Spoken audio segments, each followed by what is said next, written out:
அந்த கயிறு இந்த கயிறு ஆசை கயிறு அன்பு கயிறு எந்த கயிறு கேட்டாலும் மறுப்பது இல்லை இந்த தாலி கயிறு மட்டும் கடன் கொடுப்பது இல்லை எந்த கயிறு கேட்டாலும் மறுப்பது இல்லை இந்த தாலி கயிறு மட்டும் கடன் கொடுப்பது இல்லை மஞ்ச கயிறு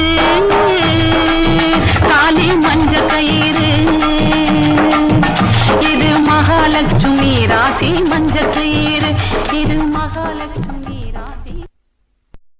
நடிகர் திலகம் சிவாஜி கணேசன் நடித்த எங்கள் தங்கராஜா என்ற திரைப்படத்திலிருந்து வரும் பாடலை பாடியவர்கள் டி.எம். சவுந்தரராஜன் மற்றும் பி. சுசிலா. பாடலுக்கு இசை கே.வி. மகாதவன். பாடலை எழுதியவர் கவிஞர் கண்ணதாசன். திரைப்படம் வெளிவந்த ஆண்டு 1973. இந்த பாடல் இதோ.